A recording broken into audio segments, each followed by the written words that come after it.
Hey there, this is Jodi Clock and welcome to my podcast, I Woke Up Dead, Now What? In our conversations, we'll talk about real issues that everyday people face should they wake up dead without a life after death plan in place.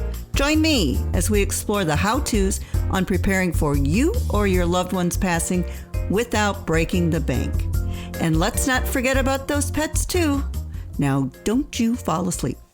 Hey, this is Jodi Clock, and thank you for joining my podcast, I Woke Up Dead, Now What? So today's discussion is going to be on one that people don't talk about, but have lots and lots of questions about. We're going to talk about body donation. Everything you wanted to know about body donation, but was afraid to ask. Please do not confuse body donation with organ donation. Organ donation is something completely different. Organ donation simply means when someone should transition and die in a hospital or very unexpectedly within 24 hours, they can have their organs harvested to help save lives. That typically is something that people have on the back of their driver's license or their loved ones are asked when death happens. So let's just tuck that topic aside for another day, and we're going to talk about an entire body donation. So a few days back, I sat down with the family and they said, really, we're not going to be here long. And so just do what you got to do because Dad's going to be donated to science. And I said, oh, so what does that mean to you? Well, he wanted to go to the university, let's just say that's in Ann Arbor, Michigan, without naming names. And he was a big football fan. So he felt that he needed to go there and help their medical students out. Well, that was admirable. However, they never really looked into it. They had just heard that with a body donation comes a free cremation. So they thought that they were going to come in, sign some papers, send Dad off to their favorite university. And when they were done with Dad, what was left was going to be cremated and sent back to him, all at no cost. Well, they were a little shocked. In fact, they were in big dismay when I just kind of looked at them and I said, well, that may have been the case years ago. And it was because body donation was not popular and they were trying to get people to donate. So that was a way they could entice them. But for over 20 years, there have been lots of costs affiliated with it. So the first thing I want you to know is should someone wake up dead, as I like to say, and want to have a body donation, you might want to consider having a plan B because it is not uncommon for a body to be rejected. All right, let me say this again. It is not uncommon for an individual who wants to donate their body to a teaching university to be rejected.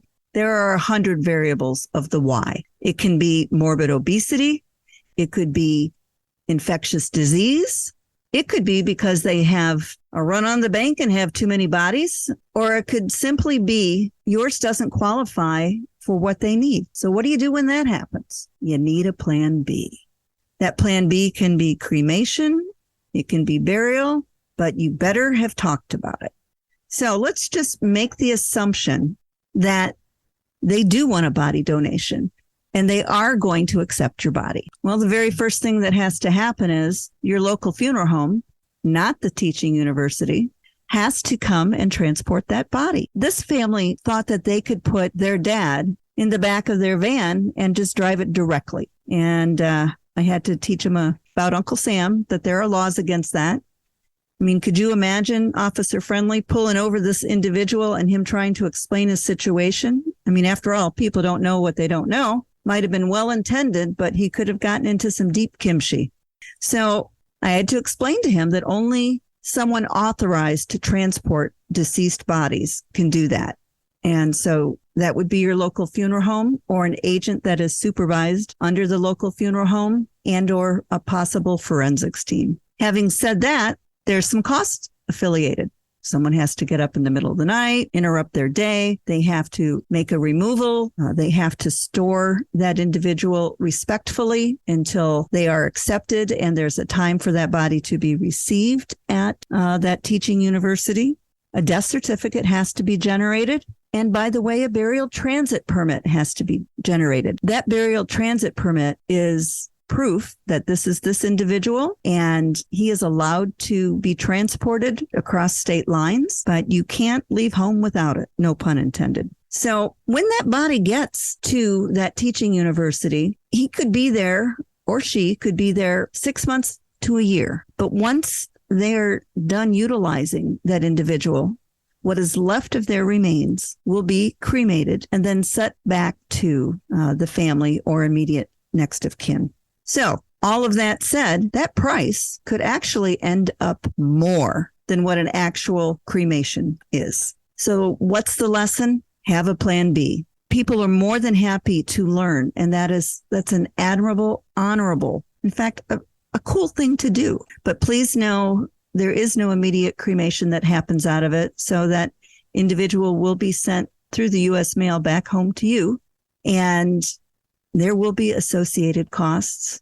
And remember, plan for the worst and hope for the best. You may have to take an alternative route. So that's my 2 cents for today, and thank you for listening. Hey, if you're hearing this message, you've listened to the entire episode, and for that, I want to thank you, and I am so glad you didn't wake up dead today. Please jump over to jodyclock.com and download your free copy of my family care plan. This guide will help those you leave behind should you wake up dead. I promise. Be sure to order my book, It's Complicated, based on a true story. Send me an email about topics you'd like to hear in future episodes. Until next time, thank you for not falling asleep.